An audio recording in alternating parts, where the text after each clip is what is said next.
There we go. Oh, there it is. Testing. Oh, look at that. Looks alike. Preparing. Preparing. Now streaming.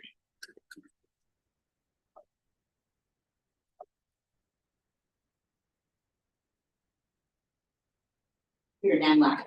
All right, thank you. Welcome, everybody, to holiday version of the Downtown Advisory Board meeting. Thank you all for being here. We are going to start with our roll call. Starting with myself as chair, I am present. Kirk Smith, present. Alan Pollock, here. Charles Weathers, Christmas present. See what I did there? That's good. Charles is here. Wandry Robertson, not present. Rory McManus, Thank you. Ryan Fechtel, Just. and Sarah, no, not present. Moving forward to agenda item number 2, the approval of our agenda with an asterisk on here before I ask for a motion. Is that the next meeting being January 11th pending approval, that is approved. So with that correction, I'd ask for a motion to approve our agenda. I go to approve our agenda. Okay. Seconds, if there's no further discussion, all those in favor of the agenda say aye. Aye. Those not nay, motion carries. Agenda item number 3, the approval of minutes from our November 8th meeting. I'd ask for a motion to approve. Motion to approve.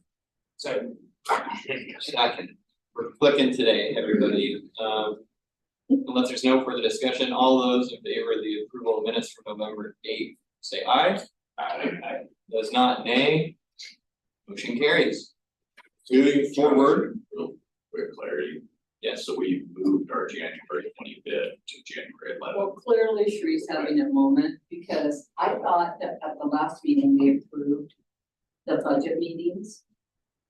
But this is an action item here, so. I was gonna say, So if we haven't, then I shouldn't have had Josh make that amendment. I don't know why I thought of it, and we had already done it at the last meeting, but we will leave it as an action item. And if you could go back and again, ask for an amendment to the agenda, and putting that back in, okay, appreciate it. we're gonna reverse course, moments are okay, we all have them, we are moving back. I brought the cookies. Forgiveness, please. We are moving back in time to agenda item number 2. Do we need to negate the previously approved motion and replace it with a new clean one? yeah, Yes. Shelley's nodding at me. I moved to approve the agenda, leaving the January 11th as a pending approval based on action item 5A. Second. 9 seconds. Unless there's no further discussion, all those in favor of the approval of the agenda with retaining action item 5A for approval, say aye. Aye. Those not nay, motion carries. Moving forward in time to agenda item number 4, because we've already approved our minutes. For public comment, which is an appearance of persons wishing to address the board on any matter other than those which appear on this agenda. Do we have anyone from the public here today? That's our guess. Okay, so we are going to move forward into agenda item number 5, action items, which action item 5A is the approval of future meeting dates of January 11th, January 25th, and February 8th to coincide with the budget office requirements. Regularly scheduled February 22nd meeting will be canceled. Let's open that up for discussion.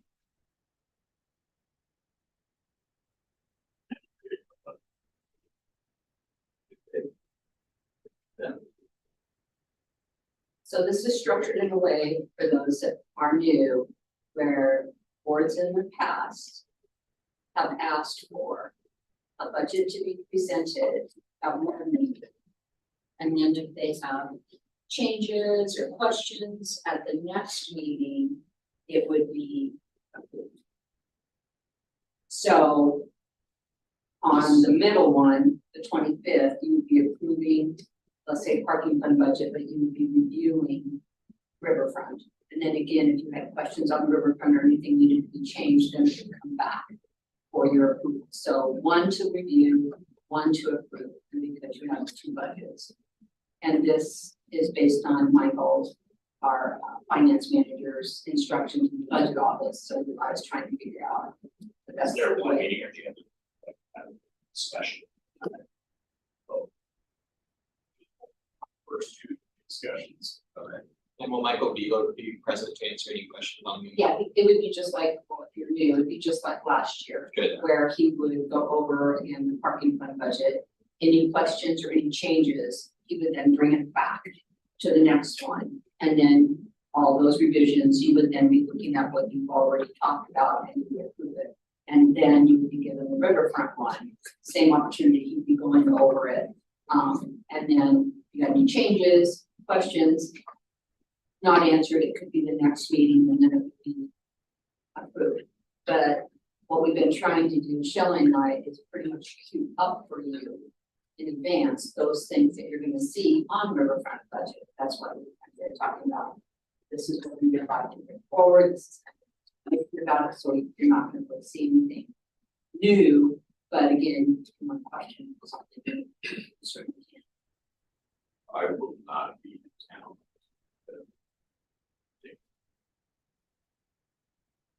But I'm here, there's a quarter in, after that.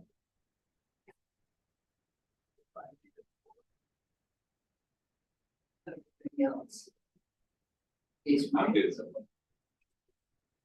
Like the part of our discernment and discussion is the 11th January 11th meeting. If we can get it all, the majority, or at least we have a majority of our discussion and discernment done on that. In January 25th is just pretty clarifying items. just to bring back whatever you asked me to revise.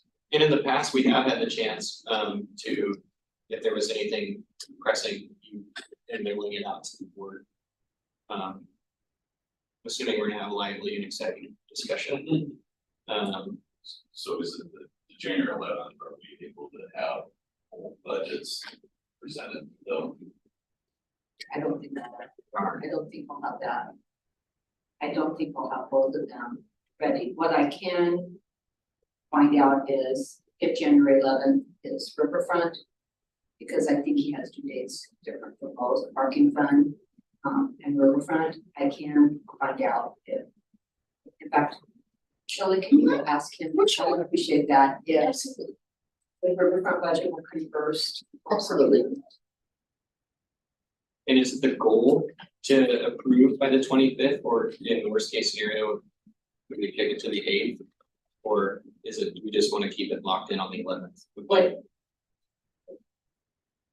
It's whatever you guys want. I structured it based on what prior boards have wanted. You can review and approve at a meeting. That's fine. And then you don't have just a meeting to review and just a meeting to, and then review as well. It's just when it was more the parking budget, when it became difficult or challenged, a lot of questions came up. And so the board, and it was presented as you review and approve in the same meeting, and they were like, this doesn't work for us because we feel pressured, but we can't get our questions answered and you're making us have to answer and approve something and we're not ready. So I work, as you know, with the pleasure of what you guys need. So you just let me know what your preference is, but Shelley should be able to come back and tell us which one is on the 11th. Are you gonna email us out the other one so that Kirk can review it in his absence and then approve it? Typically, it would be in the packet. There has been years where we've walked it on just because I think he was getting information, but again, the board's request has always been, and I prefer that too, I want it in advance. I don't really want to see something for the first time when somebody puts it in front of my face. So our goal would be that you get it in advance. I wouldn't be walking. If everyone else here is able to be on the 25th and I'm not, you have to have either Sarah or you here to get it for me. with respect to Q, his term expires at the end of this year. I outreached to him, many times and called to see if he was going to submit for reappointment or if he was going to expire. He's, as a courtesy, he's here, but the non-responsive, I'm pretty sure he will not be. So we changed it. It's only based on those members that we have. So if he's not part of it, then he not being here still allows us to. That's nice. Apparently I don't know how to read a calendar, I won't be ready. But I like the dates. Based upon the schedule, January the 11th will be a review of Riverfront only. On January the 25th, it is proposed that Riverfront will be approved and you will review the parking fund. February the 8th, the parking fund would be considered for approval.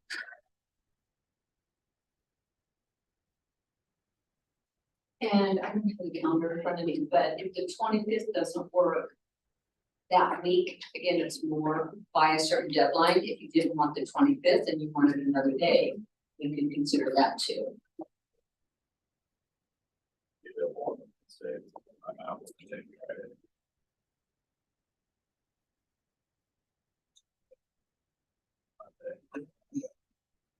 Okay, I mean, that's another option for having those that someone present, the present.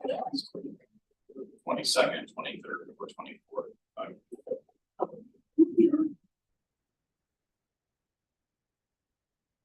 We typically try to do the Tuesday or Thursday, just kind of.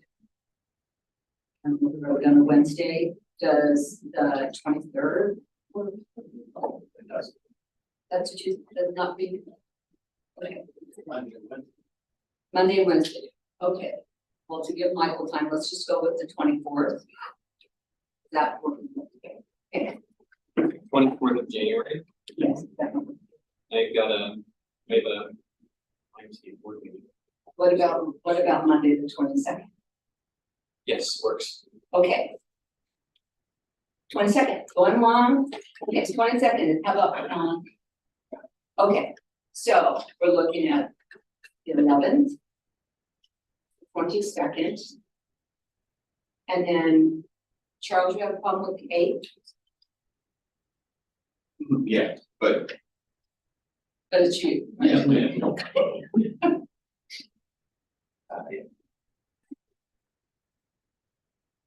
Because we could look at like the 6th of February instead of the 8th, that works for you. I mean, it's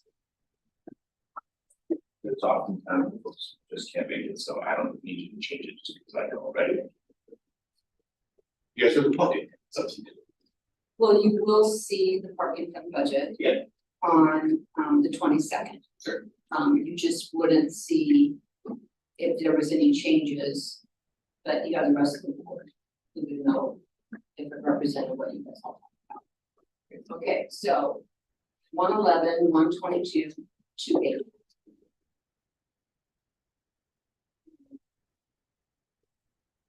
We need a motion. I make a motion to meet on January 11th, January 22nd, and February 8th. for our next meeting. All right, unless there's no further discussion, all those in favor of the motion to meet January 11th, January 22nd, and February 8th, say aye.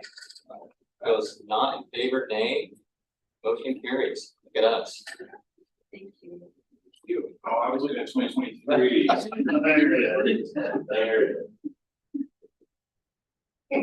Okay, Yeah. okay. We are 19 minutes into our meeting and we are already at agenda item number 6 for information report. So please let us welcome Kathy, who is going to be giving us a information report on 277 High Street project from Beacon Development. Welcome to ZAB.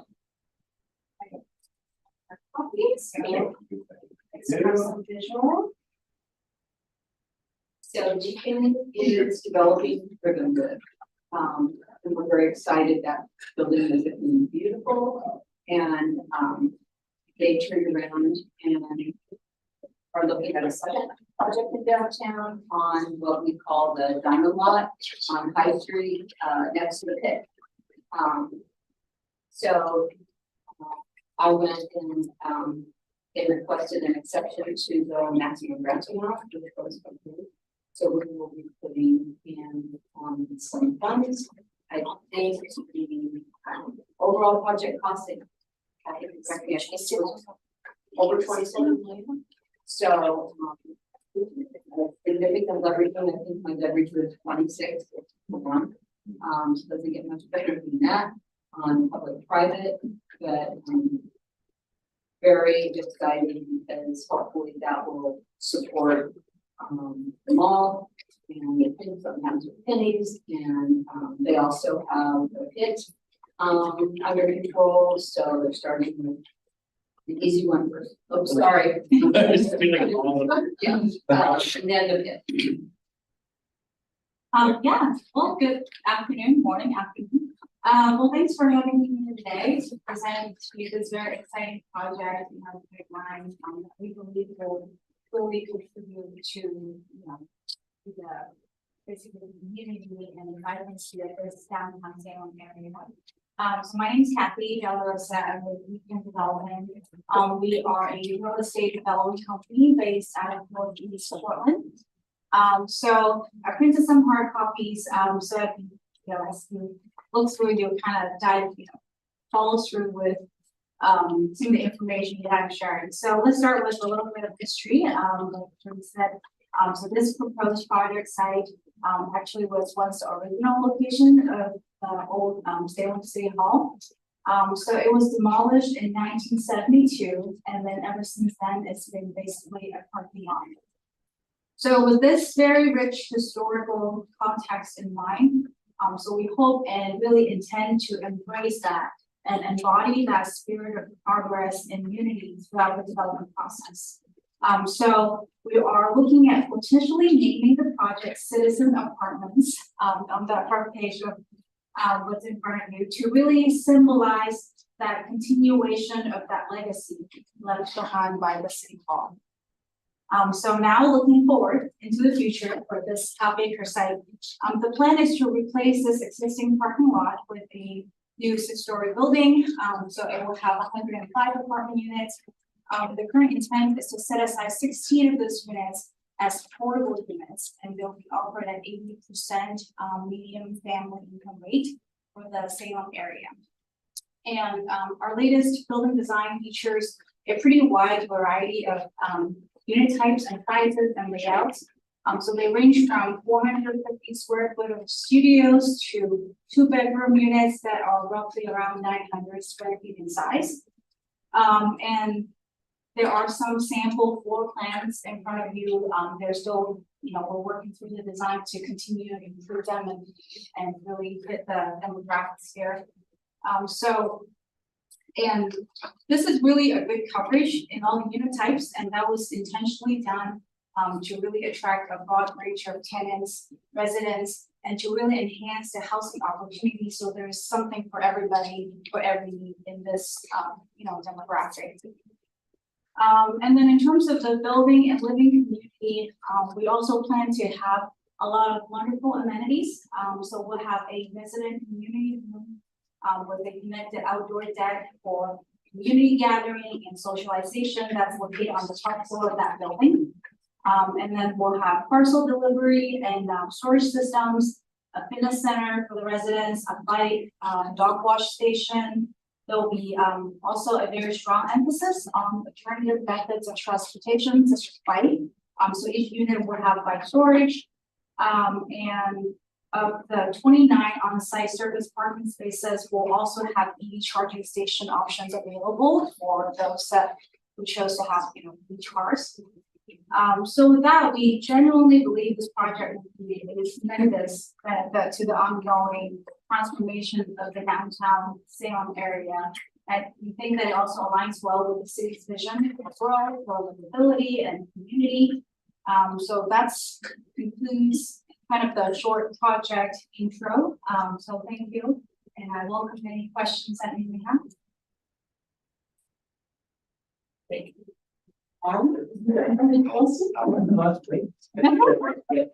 I'm the general manager of Carrots right across the street. Transit. So, yes, this moves a lot. Talking about partner.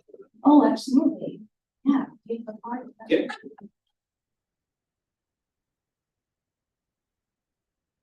When are you looking to start construction? We're still in the, we have not quite submitted permit yet, we're still in the kind of the land use phase. So we're hoping to start around spring, summertime of next year. So Kathy, it's my understanding that, this particular project was doing something unique in that it was looking at, the work, units on the ground floor. We don't have that right now, in downtown, so that's something, new and different. I had always hoped that somebody would develop a project that had the work on the ground floor, but that you would condo it so that, you could own your, unit on the bottom. That way, if I had a business, my rent, it would be more affordable for me for rent, because over the years, I've heard from a lot of different businesses that they prefer to own, but they need smaller space, not such big space that we have. But again, that would be an additional cost because you have to pay for all of the bifurcation of the for sale against the rental, but those of you who are familiar with like where the Grand Theater is, where there's 10,000 villages and Palomino Restaurant, that they own that. So when that was purchased by a downtown property owner, when they bought it, they condominiumized it. And so they took the sale proceeds from those small ground floor space and applied it to helping them to the renovations on the theater at that time. And I think it's a great model, if it works for you, because obviously if you're the property owner, you're getting that upfront kind of, well, it's existing upfront type of cash to help offset the cost you're doing the building. But I am glad that you're putting in something that we don't have, a different option. You didn't mention that, so I just wanted to make sure that was still something that you were doing. And then a little bit more about, it's on the alley. And then this property has 3 curb cuts into it. Will people be entering off of High or entering off the alley? The alley, so the plan is to basically, the current parking lot has 2 curb cut up right on High Street. With the approach into that parking, so the plan is to basically get rid of those and replace the regular sidewalk. So the residents will access off of the alley, so we'll be actually widening the alley as well. So then that, because right now it's pretty narrow, it really allows for one-way traffic. And so once we, so the plan was to widen that and allow 2-way traffic in and out of the apartments. Because Charles, you're on the other end of that alley, so I was just. So that wide, the whole alley or the half of the alley? No, just down. Yeah, between just the down. pit. It's impressive to me that you guys made the decision to add in so much surface parking. At Rivenwood, it was such a small amount of parking and more units. But this seems like less units but more parking. So what went into the decision? Was that like from a design consideration or feedback from tenants, or how did you end up on this site plan? Yeah, so the Rivenwood and this one is slightly different when it comes to the structure. So Rivenwood is just all 5-story of wood. So whatever the ground floor area is taking up is going straight out. So here we're so with that, seeing the parking, we're utilizing kind of a podium. So the first level, and then there'll be a podium which then continue the building up. So part of the parking of that 29 spaces, some are exposed, like basically open, but some are technically under the podium cover. And so we're Got really, it. yeah, so we're kind of playing with the structure so that we can fit a little bit more parking spaces in that like little area. So Got it. it's very needed for sure in the downtown areas. So 5 stories of units on top of the surface parking area, Yeah, so under this, the podium. right, yeah, so this you see here is basically the first level, and then there's a podium, that's on top of this, and then that's another, and then another 5 level of units. Speaking of your Ribbonwood property, it's almost complete now, have you guys pre-leased it, and how's that going for occupancy? It's been really hot, to be honest, That's what Ian told me too. getting a lot of inquiries, and so that's, I mean, I don't think we've had any, I'm not quite on the pre-leasing effort side, so I can't tell you confidently, how many leases have been executed or anything like that, but I know that it's been very popular, we're getting a lot of requests. And so that got us really excited about this, it's like, hey, let's get this going. Just throwing it out there, Dad would love the opportunity to take a field trip of Ribbonwood Oh, as time permits. I think it'd be a fun excursion. I can, I can. What were the development costs that you guys have for projects?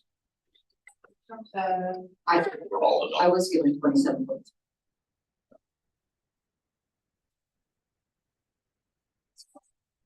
I remember a conversation on Ribbonwood when you were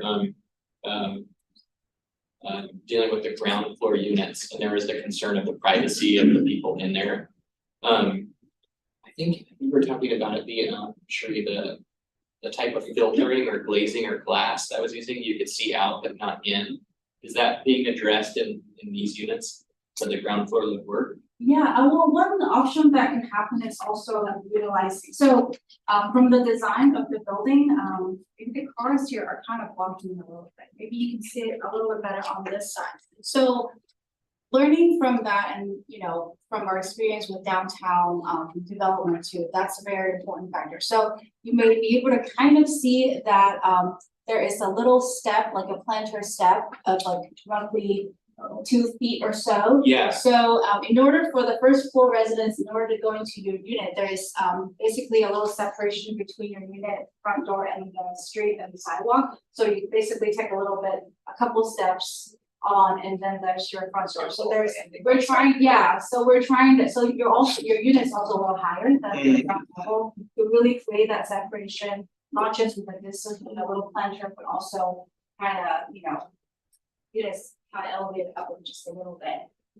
So that's one, and then, roller shade, that goes from down to up, if you have an option as well, that we were kind of considering and looking into it.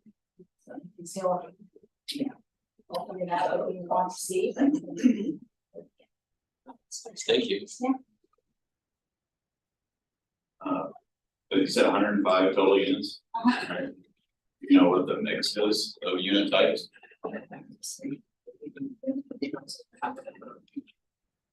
I don't remember one, I'll give you that information. And you said 16 of them is what you're targeting for the.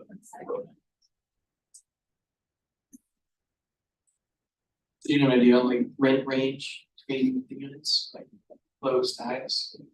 You know, that's the question that I probably have to different to our lease experts, so. I don't wanna give you a number that's not quite. Well, if I had a fabulous memory, it was a question asked at the emergency board meeting by Councilor Nordike, what the rental range was, but I cannot remember what Ian said, because I was there and he wasn't in person, it was virtual, and so he wasn't expecting it, but I didn't remember, but I know I can get it. Yeah. It's my topic, yeah. So are there, from your perspective, are there big differences from Ribbonwood to this one? Structure aside, how you guys are looking at these different projects, hitting a different market, or is it same units, hitting the same market, basically?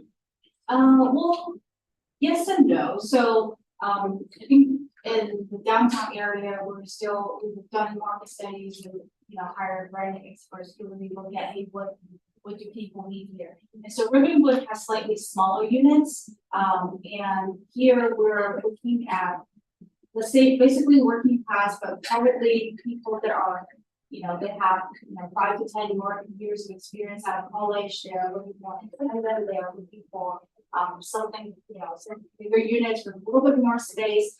So that kind of was also behind the reason why we wanted to have like a fitness center with some of the amenities and a community room that's connected to a deck to allow for these, working class or singles and individuals to socialize, to be able to, fit their lifestyle a little bit better. So there is definitely some difference. It's more or less the same demographic, but slightly mature, working class, so. I have a question when I see this picture with all these awesome balconies. And I thought the same thing as I'm driving by and see a river go up. What is there a rule or a sign code when it comes to a private balcony that's in the right of whatever it's on the road? And I know the big thing that says coming 440 or one that says I need scale, like what will code enforcement do that kind of thing? Or is there gonna be enforced? If somebody puts up a sign, then it would have to meet the sign requirements. They all do, I mean, Shelley can give you an example, we wanted to put up block 50 on the fence across the street. So the reason why you Shelley, you don't got see in it, trouble? you don't see Oh, a boy. sign there, but you see the mesh thing, is that's as Temporary. good as it could get with mesh, to put block 50 up there temporarily. Sure. So not a quote unquote commercial fast signs installed, just I'm gonna hang a big beach blanket that has writing on it. Is that or no, it's what happened? I don't think that the city would have any influence on somebody paying for beach blanket out on their own. It is a property management thing, and most property management companies have very strict rules as to what you can use your balconies for. You cannot store 55 million things out there because it detracts from others wanting to use that building. So that would be a question about, who will be your property management company, and is that a typical rule that you have?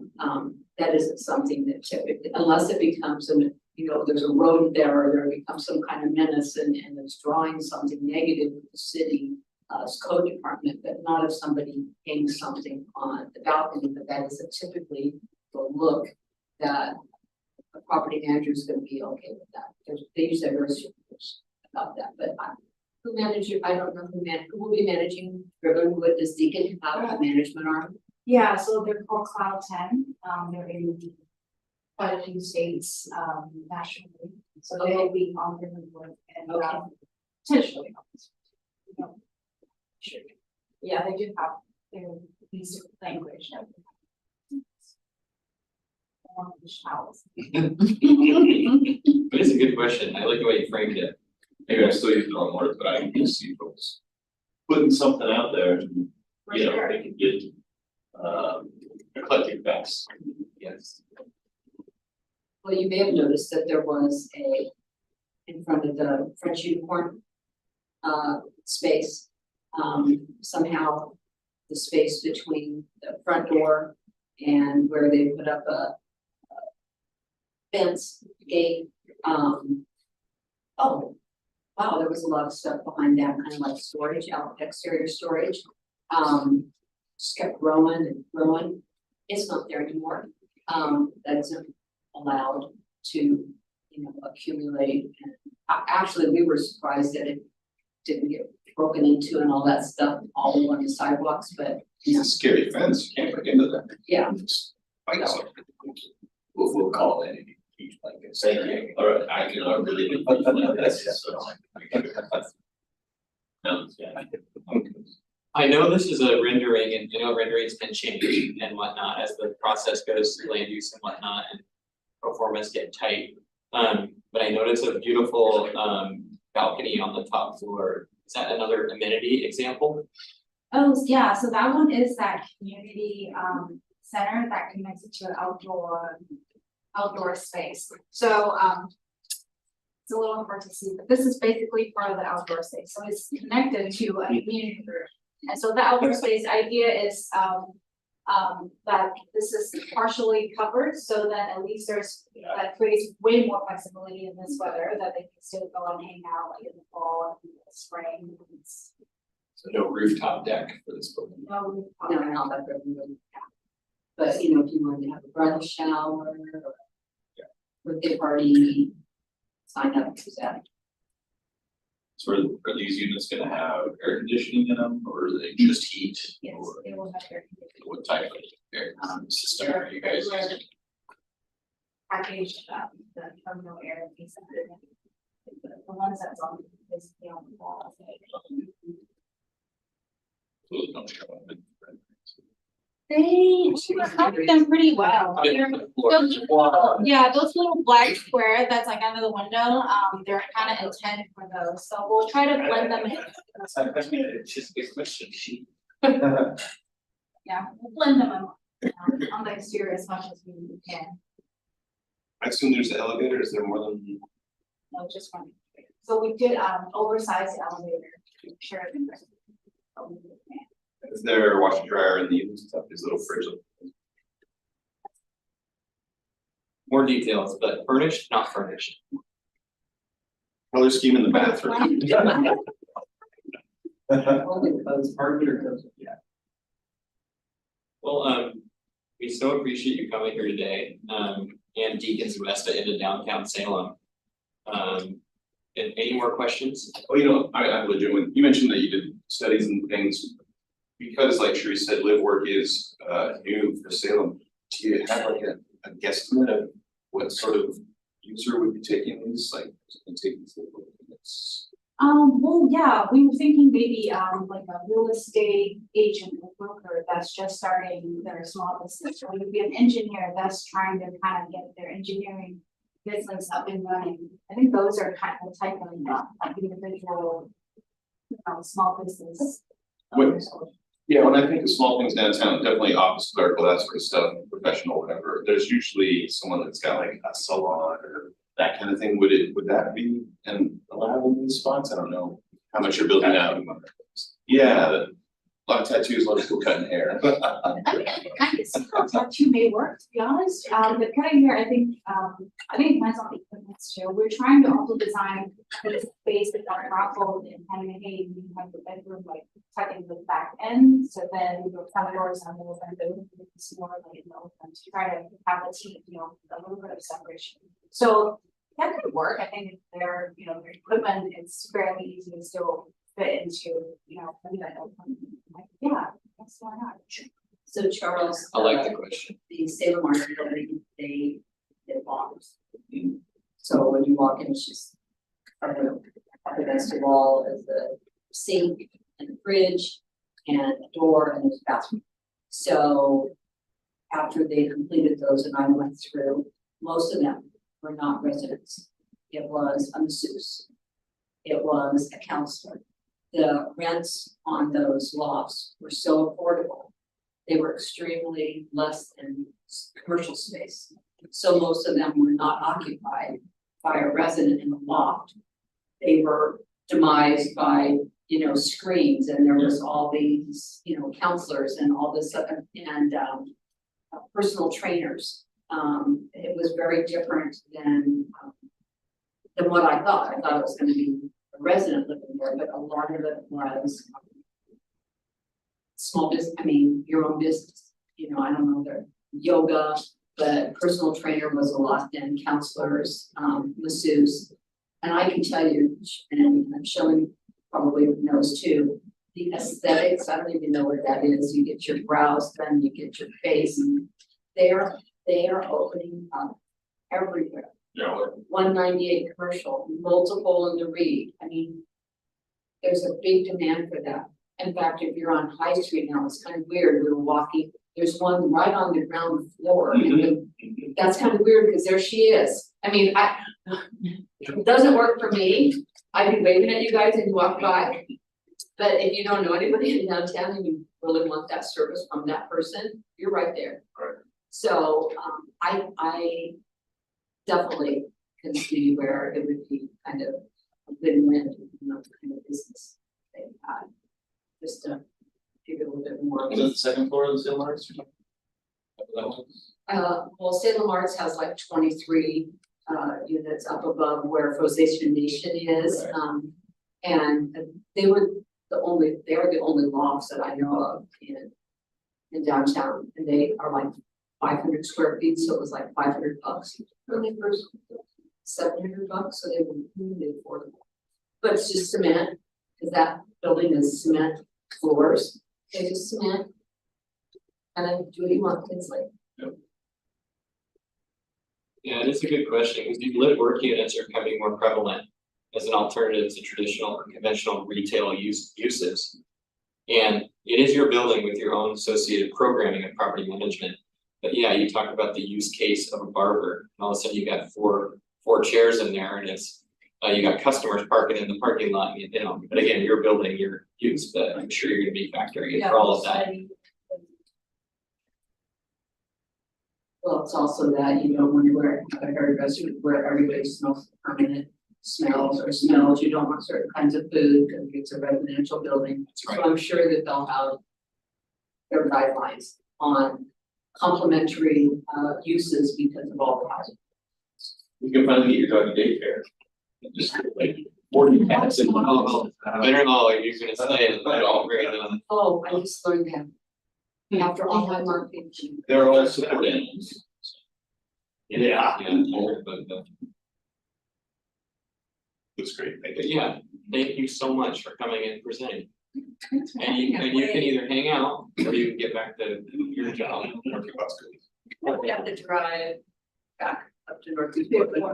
Thank you, Ken. Yeah, thank you so much. See, this is great. Thank you, that's fine. Thank you very much. Oh, yeah, thank you very much.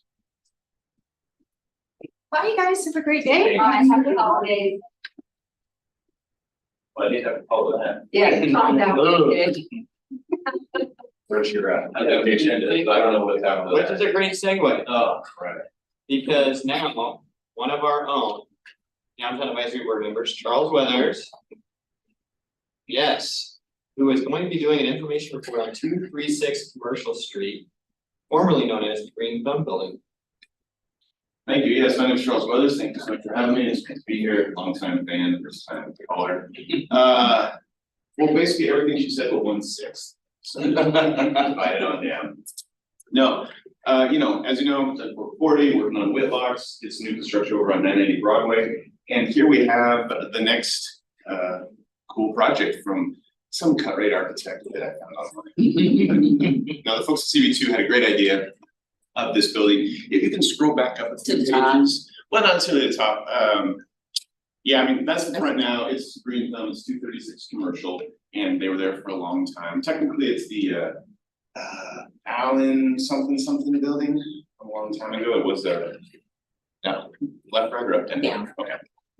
It was a hardware store way back in the day, and it was beautiful. It looks like what's Salem Summit the next door, the same ornateness and whatnot. And then sometime in the 40s or 50s, like much of downtown, they go modern.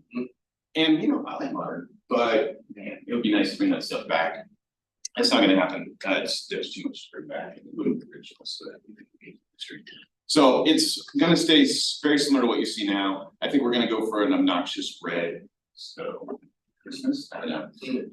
The only difference to the front is the transoms there above the awning. We still kind of see where they would have been. Haven't done enough exploratory demos to know if they're going to be there, but if not, we will put them there. Because that's always fun to lighten and brighten spaces, has those high ceilings on the ground floor like sleeping too, so it's nice to get some more light in there. That's mainly that change. Thanks. Yeah. This is what it is. Currently is the little dashed line, and you see what we would make it is sort of split into two. So it's two buildings on one spot. And that's where we came up with the retro electro. We're going to remodel the existing building that is nice and old and historic. And then at some point in time, they added on a big corrugated monolith back. And you can see what they're staring at it from the scene in that alley. And it's just a big shed. So there's some nice wood in there, but not enough to structure the sound to be able to support any decent sort of remodel use. So that's all coming down. There'll be a small pit there for a very short amount of time, I'm hoping. And then it will turn into something newer that you see here. It's a 3-story walk-up apartment that has 12 units and also a party deck. Not as big, I'm sure, with some, well, yeah, that being the common space. And then the existing building is going to have the true rear of it exposed so that you can see the brick that was there and that people can then enter from the alley. This is the basement, nothing real fancy down there, just storage and more storage and lots of bike parking. Then again, here's commercial. The main floor of the existing building, I should say the historic building, is going to be a laundromat with bar. So that's a thing. And then the bar kind of gets to spill over into, we'll call it comedy club, but you know, it's not only comedy. And so there'll be just an event space for performance. And so you can come in the back, get your tickets and go straight to that. You can come in the front, go to the bar, and then go in here. You can come in the front and go to the laundromat and skip them both. You can somehow do all three. You could spend too much time at the bar and have to use the laundromat again to just go to drink. You know, it just keeps on fulfilling. And so a little bit of hallway in the back. And then as you see here, the mix of units, 4 on each floor, 3 floors, and then some more storage for those residents in the basement. Because really, aside from everyone who's not a part of the parking, but it's storage units, special studios, with sparse, and there isn't much downtown at all, any. Out there by Boone's, there's that big old storage unit place. So we're gonna chop this up and put a lot of extra personalized storage for these residents down there. I'm excited about that. That's something I wanted to have. My understanding, and maybe that changed recently, but that was always an ancillary use to a tenant. So was always trying to find a way to fit it in there. Glad that we have that now. You know, these don't have the square foots on them necessarily, and I know your question will be what's the mix, and that is a great question. Councilor, thank you for asking. It is there are 6. Oh man, I forgot. Whatever I said, just roll back to 0 from a week ago. No, there's what we can look by. Yeah, there's 6 studios and 9 1-beds. That makes it 15. I'm missing. That is 7 studios, 9 1-beds. total of 16 is what. Yeah, so there's 4 on the second floor of the remodel, and those are all much larger and accessed over here by the stairs. Whereas these, like I said, it's a separate structure. So you have the 12 over here. Some of these 1-beds have 2 rooms, but there's not a window in one of them. So while in reality it's a 2-bedroom, probably it's a 1 + den, but still makes for flexibility for folks to share if they need. And then you can't see because this is preparing live stream, but this is the top floor, and about half of it is a place to hang out. There's no permanent awning like in the picture over there at the Citizens, but we'll put up those sails. Yeah, to make it usable throughout the year. Here's some fence killers. So this is if you had right now ripped down that big metal thing in the back and we're just looking at it straight on, this is what it will look like. Of course, we'll be able to do that because we will erect a new building, but an entrance in the back for those businesses if they want to be accessed off the alley, and then showing off the brick and these windows that do exist currently and repairing them and restoring them. And then on the top of this right here will be an amenity deck for these 4 residents on the start building. And then some fancy drawings and colors, but we'll get to the, here you go. This is the profile view. This is if you were standing behind what was Salem Summit and looking at it. So you see how it breaks it up. There's no longer the, I think it's the next one. Yeah, it doesn't look like this anymore. It instead will look like this. So there'll be kind of a natural courtyard in between, you know, open it up a little bit, get some airflow back there. little place to hang out down here, and then again, a deck for the existing building, and these folks can party on top. And then, oh yeah, this is the helpful part. So again, if you're standing right here at Cozy, you're looking at the big square that we're talking about. And then eventually it'll look like this instead. So before, after, before. What are your timelines? After. And then you can still see a little bit. I love it. Yes. So there's something there. Yeah, great question. You know, so far it's going faster than expected. We had site plan review approved in 16 days. I don't know how that happened. It's a record being, I think but somehow it went in and came back a lot faster. So now it's just drawing up those permits and from the design, all those details like HVAC here and one there, utilities where and that kind of thing. But that usually is a 4-ish month process. Plus, no one wants to rip down a building that they can't fill in quickly because then it does turn into a swimming pool. There's a basement there currently. The whole thing is a basement currently. So we don't want there to be a second pit. We need one time. So it will be getting that domino effect of demo and then right away move forward. So once those payments are in hand, yeah, I mean, late May-ish, say. There's nice folks that come out because there is really cool old wood in that brown metal part. So there's nice folks that come out and kind of trade the demo for the salvage. But I guess really good stuff in there. So I think just their schedule, get them on the board to do that so that we don't toxic waste it. Yeah, and then you see some articulation here in the design. Again, I guess yellow is everyone's favorite color. What's happening on that? We'll come up with something different maybe now. But you know, it has that corrugated look, which is a bit of an homage to the look that was there. And that's the more electrifying newness of sort of some LED lighting accents in those angles that you see. Also an homage to the fact that it is electric alley, which will still be back there by the little tree on the far left. Trash goes out and is serviced from that alley, so I'll be sitting out here. And yeah, those two little patios there in the front are nice in the alley, but there's really not the room for that change in elevation to have that stoop. So we'll have intentional landscaping, I suppose, to hopefully mitigate that. But anything that brings more activity to an alley is always helpful. So be this, more to it. Are you having any issues with infrastructure or capacity, and where's that coming from? Just out of curiosity. Capacity in what sense? Like, do you have the right size of flow and XYZ, and where's it coming from? Oh, yeah, definitely. Yeah, we just had some emails about that this morning. I mean, just down off the alley, you know, because the two buildings, you can have the same water line servicing both the fire or something to that effect. I get lost in the details, but the front one comes off the commercial, the existing, and then this rear one will just come down the alley. So in some respects, splitting it up is helpful because then you don't have to have as much flow. You just have to make two connections a little bit differently. But yeah, that is a good point that you bring up, or rather good question. This was initially the thought for part of Whitlock's, was that there would be that one right in there, but those concerns as we got deeper in were already just ridiculously over budget. The availability, mainly of power, was probably there.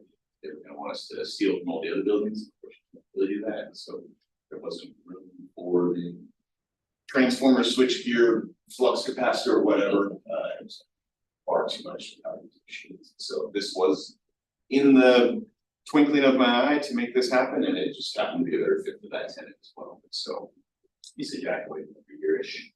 Great, this is a commercial, we'll see it right by. Plus there's a new apartment company, all needed. And block 50. At block 50, of course, but they don't have any unit. Yeah.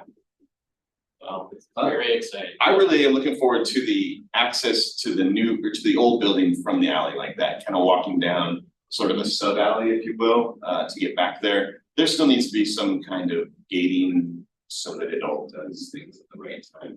So, you know, highway alley and hangout. But I think that and coming back around the corner and having that small little private entrance, you know, quasi courtyard sort of feel, will be unique and something that I'm more excited than just redoing the story or just brand new to really have the both of those.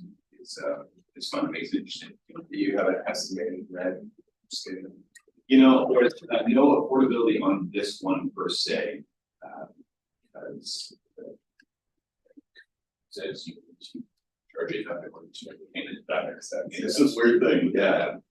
So this isn't large enough to absorb those sort of concessions. Market rents. I would say it's affordable in general, just because there's other things coming into the market post that. There's more out there. Not that 16 makes a gigantic drop in the bucket, but it helps. Yeah. Our tenant employees, I've criminal citizen, potentially another option.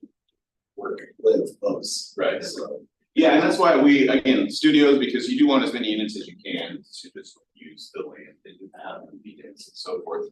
And so that's why I was very glad to hear that we could feasibly and financially feasibly have amenity space both on this rear for the existing building and then on the roof. So you can still get out if you're not, you know, in your orders or getting real parties. That's a thing about that. You can get a zip line to get into that. Great. It's gonna be pretty long street. We'll build 7 stories. Yeah, step down. Thank you, For Charlie. the design. Yeah. Yeah, well, when you work with the right people, making things happen. Like 16 days for site plan. I know, seriously, it was great. Like they're a Hall of Fame in the planning department. Yeah, discretion, there you go. This is kind of backwards, want to bring it to you guys first, but just with the schedule and whatnot. It is, like I said, already made it through site plan review, already made it through historic landmarks, and actually went to the agency board for a grant exception earlier this week. And if I understand how this works, I can, well, yes. I have you send them up. So there we go. Yes. So, thank you for your support in reverse. All right, well, that concludes agenda item 6B. Thank you, Charles Weathers and the team.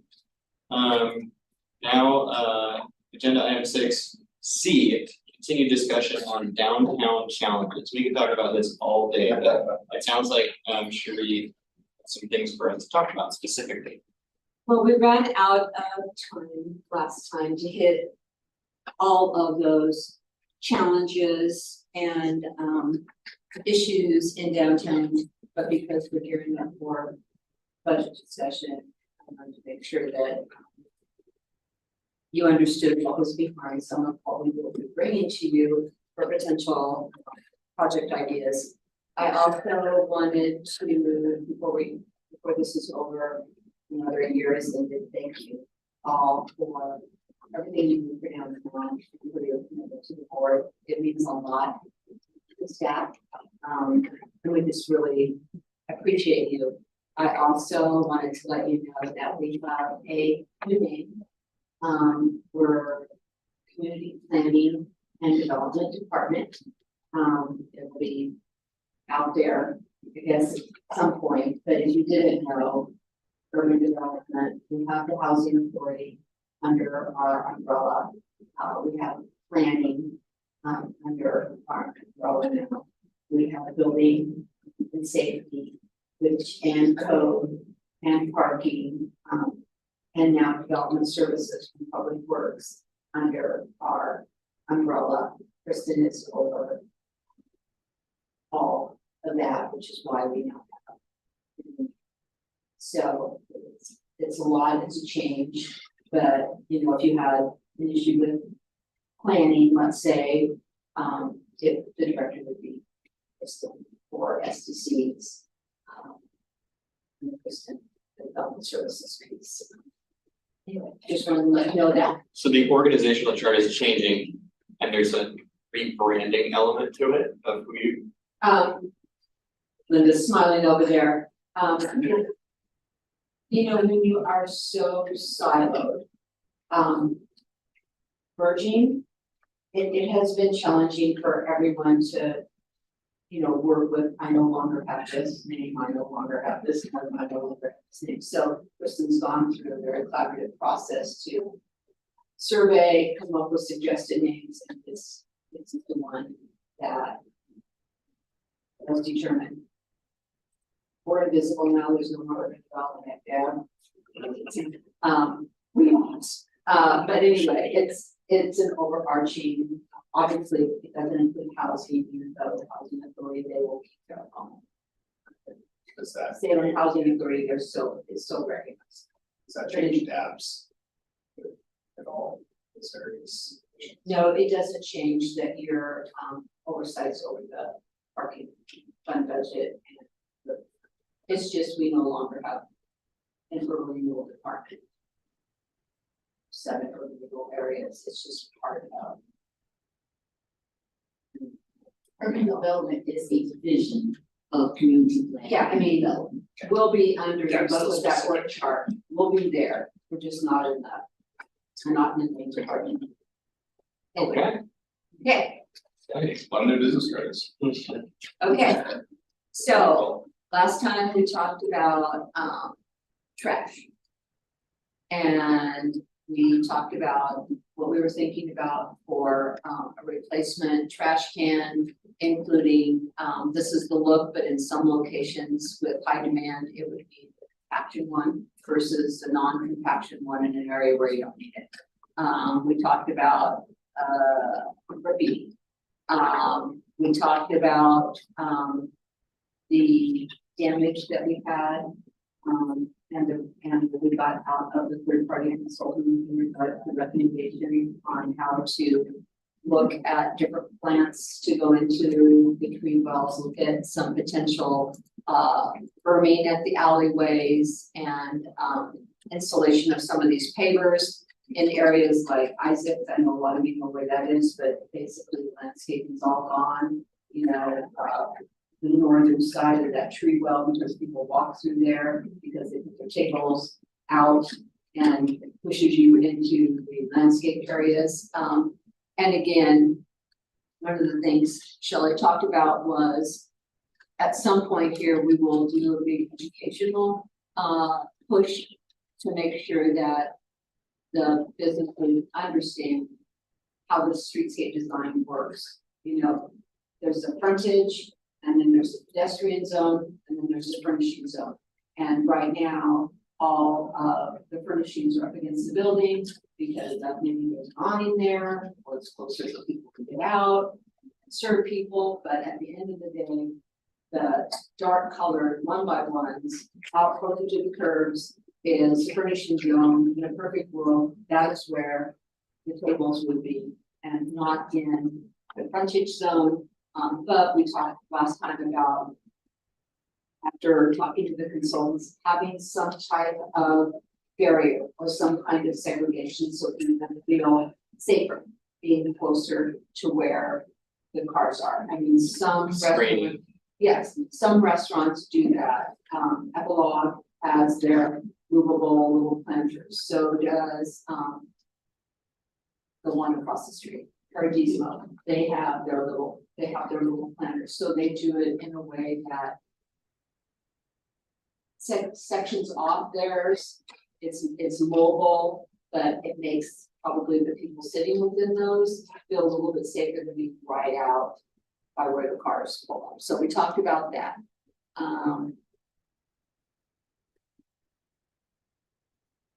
The things that we didn't touch on were the circulation challenges. So I'm gonna have Shelley walk you through the photos that support those challenges.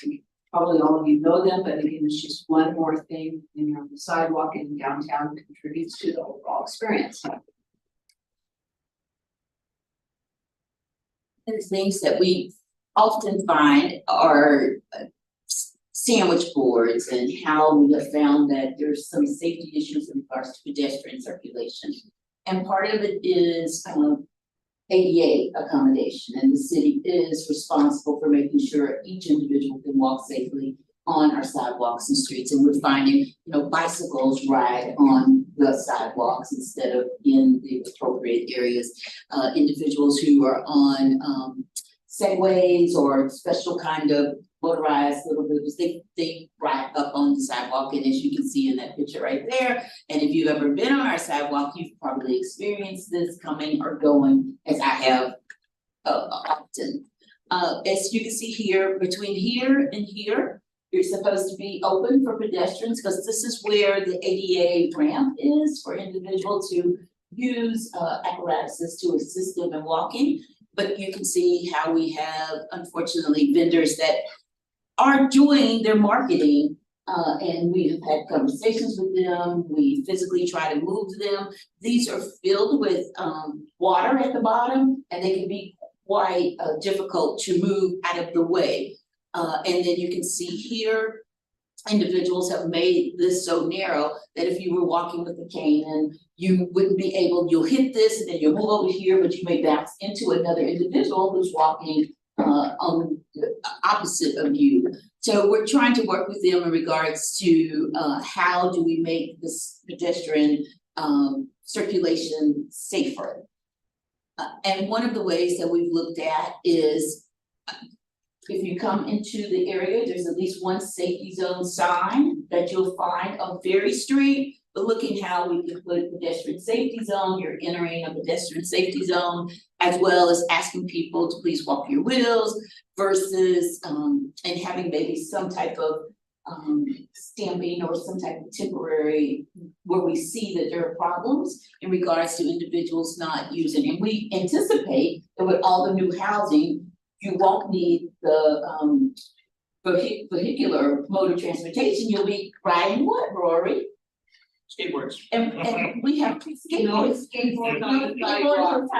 And I only. Sorry, it's high school all over again. But as we continue to invest in these sidewalks, my understanding is they're smooth, and so they're wonderful for boarders, be it skateboarders, bikes, things of that nature. So that is what we're looking to do in regards to helping the sidewalk education for not only those individuals who are business owners, but also others who are pedestrians downtown enjoying. Just walk with your bike, walk with you until you get into an area that's not potentially causing someone else to have a accident.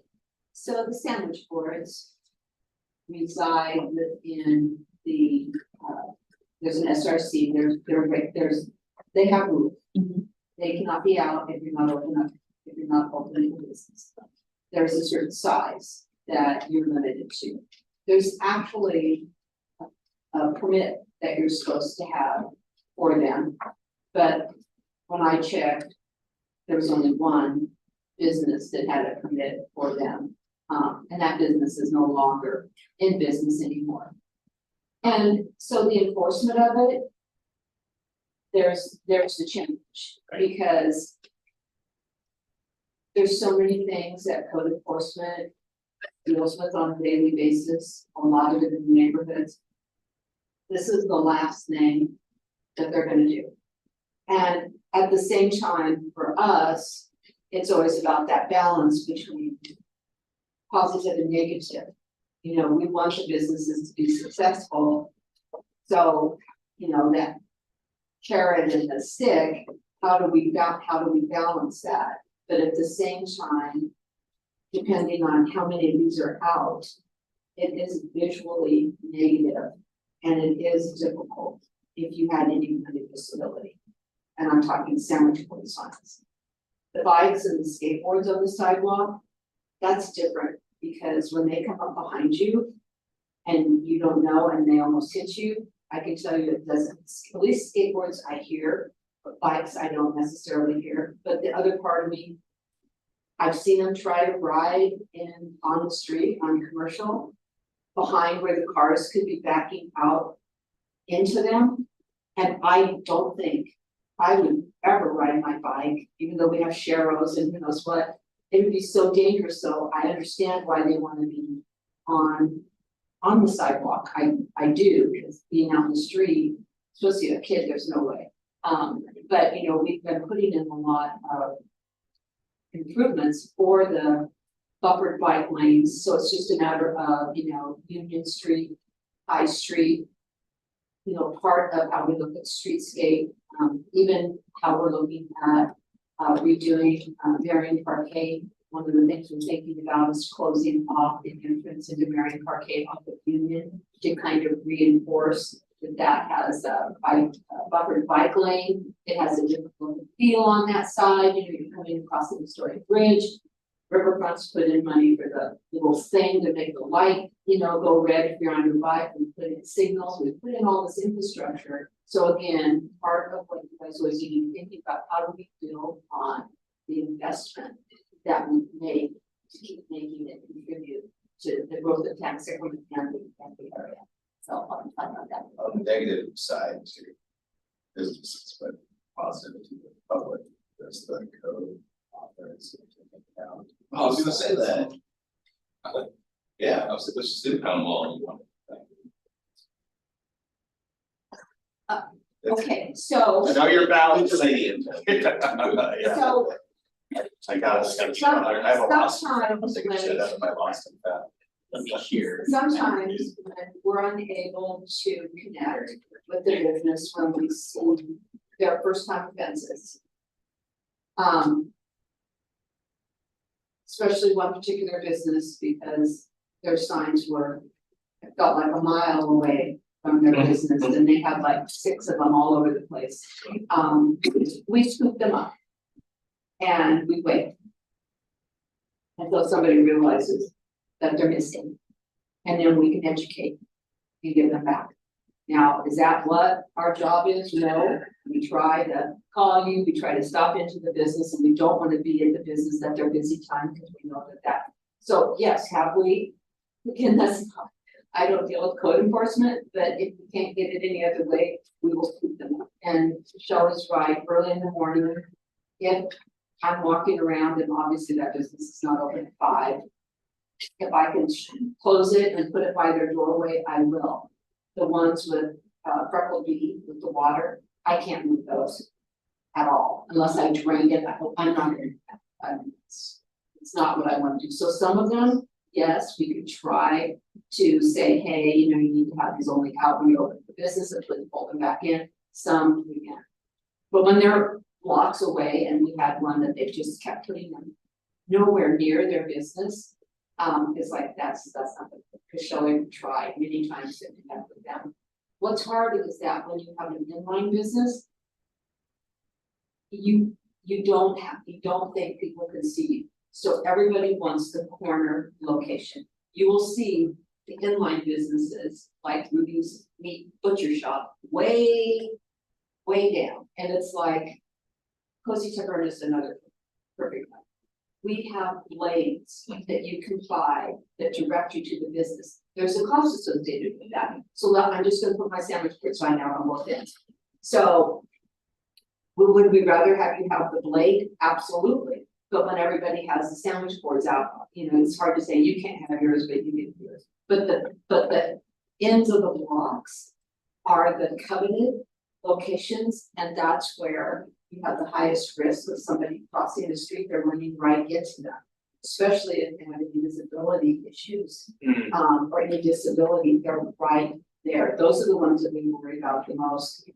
Because the rules say you can have them within a certain proximity of your business if you're in one, but you're supposed to outreach to your neighbors to see if they're okay with that.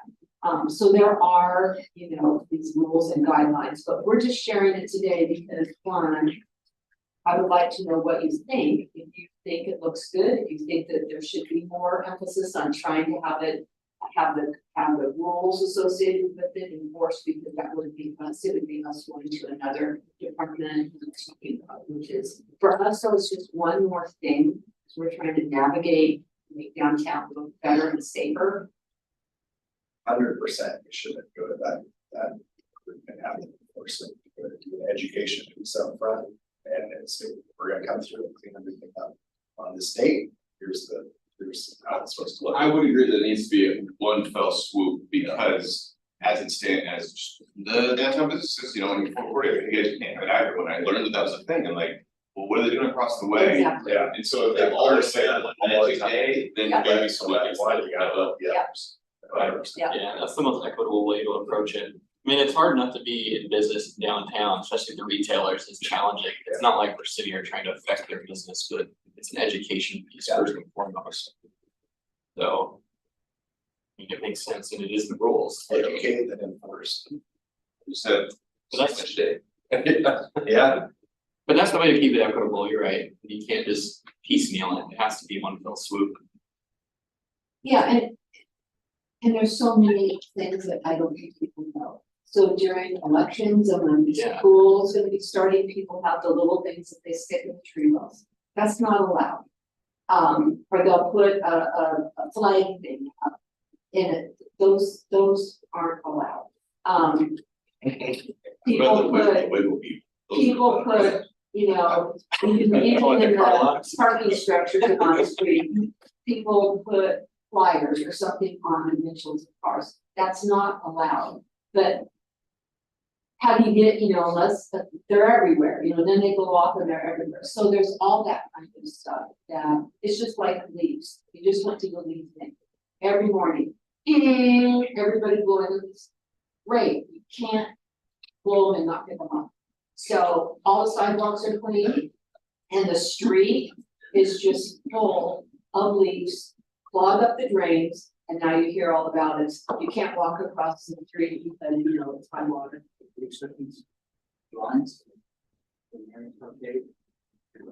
Oh, no, we will take those. Information report 6B.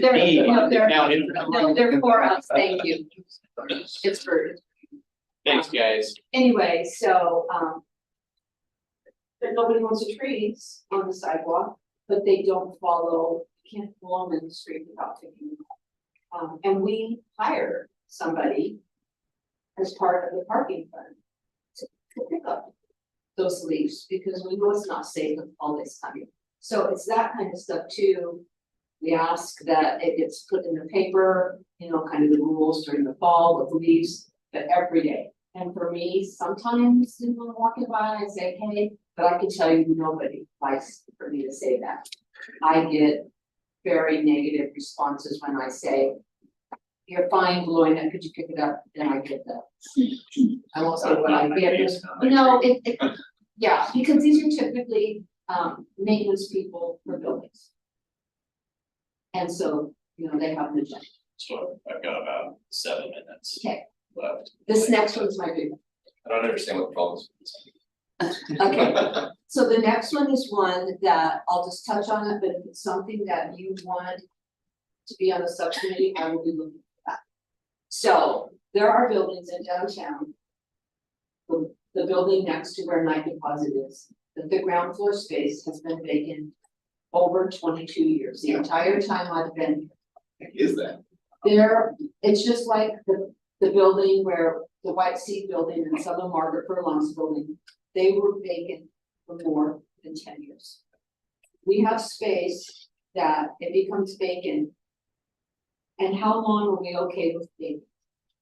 I've always been of the mindset that the grants, and I focus on incentives.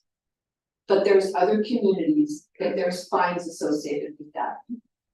You get fined if you're making no effort, that your building is vacant after a certain amount of time.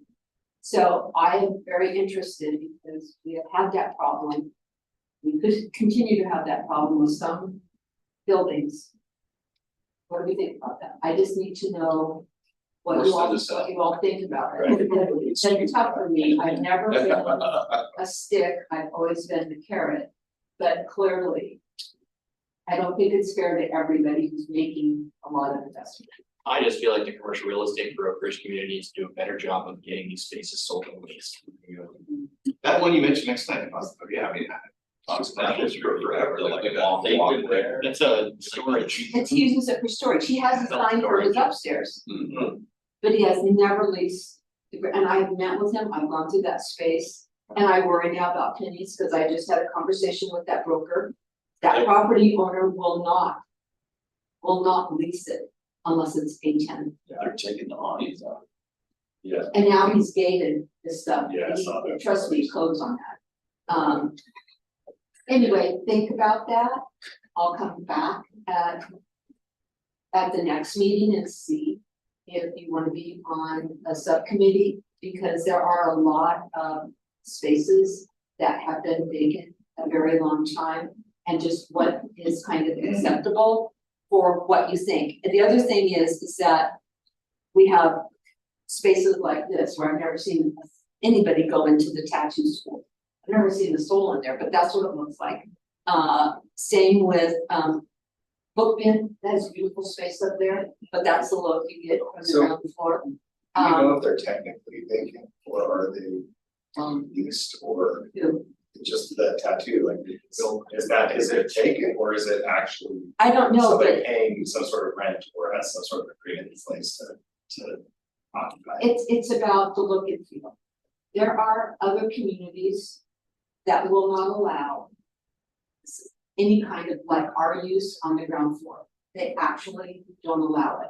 They only want something that activates the sidewalk, so if you had an office, you are not allowed on the ground floor. Because they really take seriously what you're walking by and where. I mean, that's like, oh my gosh, if I was a property owner, if I have a tenant, I don't wanna say you can't be on the ground floor, I've been waiting for a tenant there. But just know that you get different looks and feels depending on like how you wanna regulate and what your expectations are for your downtown. And we have hodgepodge. Again, these might be fine for some of you. It's just, what do you think about it? I'm curious to check in to see what. I think having you put something together that says, here are other examples, what other cities are doing to help promote that space is getting used, I think would be helpful. I mean, I feel like the biggest incentive that's in place is the core function of the downtown rural area, which is these grants. It shocks me that some people still don't know that those grants exist and toolbox funds are available for tenant spaces. And some people, I think, have their head in the sand from experience, they're just legacy property owners. And then I do just think it's an education piece for some. And my joke about the commercial brokers community is a joke and very real. There's just some people that are so hard to get to move because it's their private property and they have rights and they're stubborn. And I think that's really a challenge. It's like a human nature psychology thing. But I do think, to Kirk's point, what are other communities doing that's working and functioning well for them? So I feel like that's the best thing we can do to make this informed decision. So when you say Kurt, what I'm talking about is cities that have penalties. Okay, Yeah. not what they do No, like, as a example. carrot. I'm just saying there's others. how are you who- poking them to get them to do something, Right, rather than just sitting on it because, I don't know, I don't really wanna spend any money, I'm just gonna let it sit there, I don't Well, care, it's gonna and- cost me. Right. and the penalties have to be something that can motivate you. Having a $50 a month penalty because my space has been vacant for over 5 years, I do that. I think you have to divide occupancy, there's nothing that stops that number, citing $1. Just slippery slope. So that's where, again, other cities, they had to have figured out something that meets legal challenge, so. Well, and in the downtown, because so many of the buildings are historic and those property owners owe nothing on it and the taxes are very low. They really, it's finding a business area. I mean, that's one thing I've learned remaining here, as long as I have $700 a year in my property tax and I have just enough and then income that I'm able to live off of it. I'm not interested in the rent. Well, that's the legacy owners, the third, fourth generation, family owners that. I have a legit good idea for this, it's gonna approach it like we do with graffiti, if it's on there long enough, then the graffiti folks come and they can cover it for you, sometimes to your detriment, because it's for the property, you don't want that being on there, then you can have other problems, whatever. But you had a chance, you saw the graffiti, you didn't clean it up, so it's scared of it. Similarly, and I think you can make somewhat of an argument that vacant building attracts crime just the same, and so if you don't obscure that, whether it's a tenant or not, that does a $1 lease, if you don't make these windows look pretty somehow, then we're gonna make it look pretty for you by applying some sort of decal of nice fancy downtown Oregon art, not photos, right, that are out there. And then they're sent the bill for applying those things, and that can be for just the same, if it's in the public right of way or not, view of way, then we're gonna cover up your other windows if you have other stuff going on. And then something like that. And why would I ever fix my window if I know you won't pay for it? Well, you send them it's still a fine, but it's like, here's what justifies the Why would fine. I pay that? What's the consequence? It's the same consequence as not paying the parking tax, I mean, yeah, There's that's, no consequence for not paying the parking tax. No, I know. That's what mean. yeah, so fines. If we just impose a fine, that doesn't really seem to do anything, No, that's. so I'd rather like clean it up and then fine them at the same And time. so that's why an ongoing good discussion as far as that balance between what would be appropriate, and then again, it would be a matter of working with legal to see actually what is possible or not. Okay, my last comment is, one of the things that we've been talking about is that balance between downtown, historic, new construction, north, kind of making sure that we're looking at all areas within the riverfront. We're putting a lot into new construction. So one of the projects I'm gonna be coming back with, will be a one-time grant, I did it, it feels like a million years ago, to encourage, replacement of exterior building architectural features that have been lost over time. Wow. So years ago, I did it, basically the landmark, commission is the one who ran it for me. And they came up with the criteria, and they're the ones who reviewed the proposals that came in. The winner of that, and I think it was $100,000 at that time, was if you're standing across the street from Reed Opera House, there's a colorful sunburst thing on the top. Yeah. That wasn't there. So again, I think we're putting the wraps and we're doing new construction, Ribbonwood, and we now have citizen apartment. Just when you see that, again, it's up to you if you like that or not, but I'm thinking that's not a bad idea.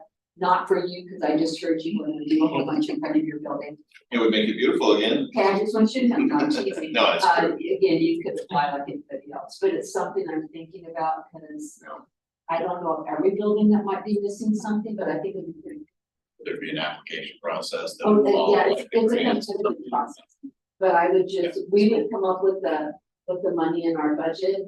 Let's say I say $200,000, and then they would be the ones who would put that out, and they would jury it and everything. And they would look to see if what they were saying they want to do is actually legit. It's cool. Okay. Thank you. Okay, well, it is 1:31. That concludes our meeting. Kirk's already leaving the building. Thank you. And with that,